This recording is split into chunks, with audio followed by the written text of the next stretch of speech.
মই সকলো পূৰ্বাঞ্চল টাইম এনি লগতে ফিল'বাৰী লাইফৰ সকলো দৰ্শকবৃন্দলৈ মই শুভেচ্ছা জনাইছোঁ। অসমবাসীলৈ মোৰ শুভেচ্ছা জনাইছোঁ আৰু লগতে এই দুয়োটা চেনেললৈ মোৰ আন্তৰিক অভিনন্দন জ্ঞাপন কৰিছোঁ।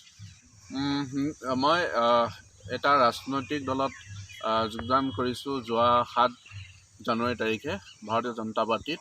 আৰু ইয়াৰ আগতে সামাজিক ক্ষেত্ৰখনত মই বিশেষভাৱে জড়িত হৈ আছিলোঁ।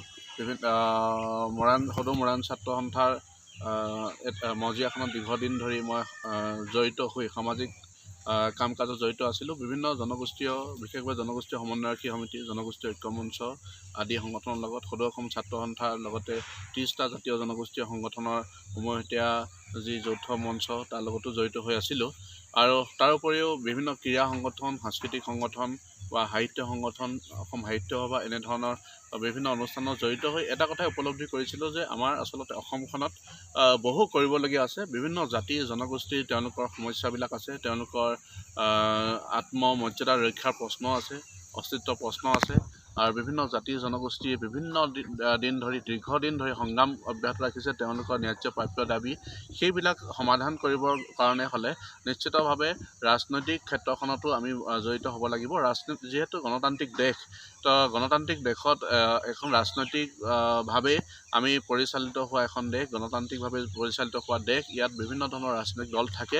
গতিকে সেই সূত্ৰে এটা ৰাজনৈতিক দলত জড়িত হৈ আমি সংসদীয় ৰাজনীতিৰ জৰিয়তে আমাৰ সমাজখনক আগবঢ়াই নিয়াৰ নিশ্চিতভাৱে প্ৰয়োজন অনুভৱ কৰিছিলোঁ। আৰু সেই কথাবিলাক আচলতে মই বিভিন্ন জাতীয় জনগোষ্ঠীয় দল, সংগঠন, ক্ৰীড়া সংগঠন, সাংস্কৃতিক সংগঠন, সাহিত্য সংগঠন আদি সেইবিলাকৰ লগত যেতিয়া জড়িত হৈ আছিলোঁ, তাৰ লগত কাম কৰিছিলোঁ, তেতিয়া সেই সংগঠনবিলাকৰ বিভিন্ন বিষয়ববীয়া শুভাকাংক্ষীসকলে, উপদেষ্টাসকলে এটা কথা কৈছিলে যে আমি আচলতে আমাৰ যিবিলাক সংগঠন আছে এই সংগঠনবিলাকে চৰকাৰক বা সংসদীয়ভাৱে নিৰ্বাচিত হোৱা ৰাইজৰ প্ৰতিনিধিসকলক বিভিন্ন দিশৰ সম্পৰ্কত পৰামৰ্শ দিব পাৰে, বিভিন্ন দিশ আঙুলিয়াই দিব পাৰে, কিন্তু নিজে কৰিবৰ কাৰণে যিহেতু চৰকাৰখন নিজৰ হাতত নাথাকে, গতিকে সেইকাৰণে চৰকাৰীভাৱে আচলতে কাম কৰিবলৈ হ'লে সংসদীয় ৰাজনীতিত যাব লাগিব আৰু সংসদীয় ৰাজনীতিত গৈ বলিষ্ঠভাৱে ভূমিকা গ্ৰহণ কৰিব লাগিব। এই কথাবিলাক মোক পৰামৰ্শ আগবঢ়াইছিল আৰু সেই সূত্ৰে মই আলোচনা কৰিছিলোঁ। আৰু বিভিন্ন ৰাজনৈতিক দলবিলাকৰ তেওঁলোকৰ আদৰ্শ, লক্ষ্য, নীতি আদৰ্শ এই কথাবিলাকো মই পৰ্যালোচনা কৰিছোঁ আৰু বিভিন্ন শুভাকাংক্ষীসকলে এই কথাবিলাক পৰ্যালোচনা কৰি কিনে মোক এটা পৰামৰ্শ আগবঢ়াইছিল। তাৰোপৰি বিভিন্ন জাতি জনগোষ্ঠীৰ উন্নয়নৰ কাৰণে, তেওঁলোকৰ আত্মমৰ্যাদা ৰক্ষাৰ কাৰণে যিবিলাক কাম কাজ কৰিব লাগে, সেইখিনি ক্ষেত্ৰত কোনটো ৰাজনৈতিক দলে গুৰুত্ব প্ৰদান কৰিছে বা কোনখন চৰকাৰে কৰিছে, এই কথাবিলাক তেওঁলোকে বিভিন্ন সময়ত বিশ্লেষণ আকাৰে তেওঁলোকে পৰামৰ্শ দিছিল। আৰু সেই সূত্ৰে মই ৰাষ্ট্ৰীয় দল ভাৰতীয় জনতা পাৰ্টিত বৰ্তমানৰ কাম কাজবিলাক দেখি সেইকাৰণে যোগদান কৰিলোঁ। আৰু মই আশা কৰোঁ ভৱিষ্যত সময়ছোৱাত বৰ্তমানৰ অসম চৰকাৰৰ মাননীয় মুখ্যমন্ত্ৰী সৰ্বানন্দ সোণোৱাল ডাঙৰীয়া হওক বা বিত্তমন্ত্ৰী ডক্টৰ হিমন্ত বিশ্ব শৰ্মাৰ নেতৃত্বতেই হওক বা ভাৰতীয় জনতা পাৰ্টীৰ অসম ৰাজ্যিক সমিতিৰ যি সভাপতি আছে ৰঞ্জিত কুমাৰ দাস, তেওঁলোকৰ যি সমন্বয়ৰ জৰিয়তে দল আৰু ৰাজনৈতিক দল আৰু চৰকাৰখনে সমন্বয় স্থাপন কৰি যি ধৰণকে তেওঁলোকে কাম কাজবিলাক কৰিছে অসমৰ সামগ্ৰিক উন্নয়নৰ কাৰণে, অসমৰ প্ৰতিটো জাতি জনগোষ্ঠীয়ে তেওঁলোকে বিচাৰি থকা যিবিলাক আশা আকাংক্ষা আছিলে, সেই আশা আকাংক্ষাবিলাক পূৰণ কৰিবৰ কাৰণে, তেওঁলোকৰ জাতি জনগোষ্ঠীবিলাকৰ মান মৰ্যাদা ৰক্ষাৰ কাৰণে বা তেওঁলোকৰ বীৰ বীৰাংগনাসকলৰ যিটো প্ৰতিষ্ঠাৰ যিটো সংগ্ৰাম, এই গোটেই কথাবিলাকত বৰ্তমানৰ চৰকাৰখনে কাম কাজ কৰি আছে। আৰু একেধৰণকে ভাৰত চৰকাৰ নৰেন্দ্ৰ মোদী ডাঙৰীয়াৰ নেতৃত্বত যিখিনি কাম কাজ চলিছে আৰু সেই ধৰণকে ৰাষ্ট্ৰীয় পৰ্যায়ত যিটো ভাৰতীয় জনতা পাৰ্টীৰ দল, গতিকে যি শৃংখলাবদ্ধতাৰ মাজেৰে যিখিনি কাম কাজ হাতত লৈছে, এখন ভাৰতবৰ্ষক বিশ্বগুৰু হিচাপে প্ৰতিষ্ঠা কৰিবৰ কাৰণে যি পৰিকল্পনা প্ৰস্তুত কৰি সেই ধৰণকে কামত অগ্ৰসৰ হৈছে, এই কথাবিলাকে নিশ্চিতভাৱে যুৱ প্ৰজন্মক আকৰ্ষিত কৰিছে আৰু সেই ধৰণকে মোকো আকৰ্ষিত কৰিলে। আৰু সেইকাৰণে মই ভাৰতীয় জনতা পাৰ্টীত যোগদান কৰি আৰু এতিয়া সৰ্বাংগীন উন্নয়নৰ কাৰণে, বিকাশৰ কাৰণে আৰু শান্তি সমন্বয়ে যাতে আমি বসবাস কৰিব পাৰোঁ, ভাতৃত্ব প্ৰতিটো জাতি জনগোষ্ঠীৰ মাজত, প্ৰতিজন ব্যক্তিৰ মাজত ভাতৃত্ববোধটো যাতে সুদৃঢ় কৰিব পাৰোঁ, সেই কথাবিলাকত যাতে আমাৰ পূৰ্বজ যিসকল অগ্ৰজ যিসকল ব্যক্তি, নেতৃস্থানীয় ব্যক্তিসকলক যাতে সন্মান লৈ সহায় কৰিব পাৰোঁ, সেই কথাখিনি মই পৰিকল্পনা লৈছোঁ আৰু সেই ধৰণকে সহায় কৰিবৰ কাৰণে মই আগবাঢ়ি যাম।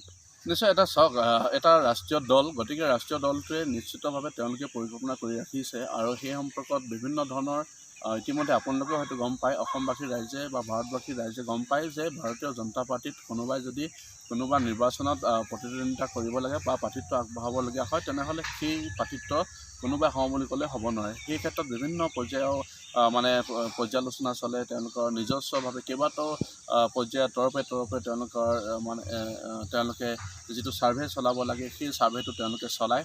গতিকে সেই ক্ষেত্ৰত যদি ভাৰতীয় জনতা পাৰ্টীয়ে মোৰ নামটো ক'ৰবাত ছাৰ্ভেত যদি পায় বা তেওঁলোকে যদি সেইধৰণে মোক উপযুক্ত হ'ব বুলি ভাবে, নিশ্চিতভাৱে মই চিন্তা চৰ্চা কৰিম। আৰু ইতিমধ্যে এটা কথা মই আপোনাক ক'ব বিচাৰোঁ যে বিশেষভাৱে তিনিচুকীয়া জিলাখনত মোৰ ঘৰ যিহেতু ডিগবৈ বিধানসভা সমষ্টিৰ অন্তৰ্গত এটা বাৰেকুৰি গাঁও পঞ্চায়তৰ পুৰণি মতাপুং গাঁও 4 নং বুথৰ অন্তৰ্গত।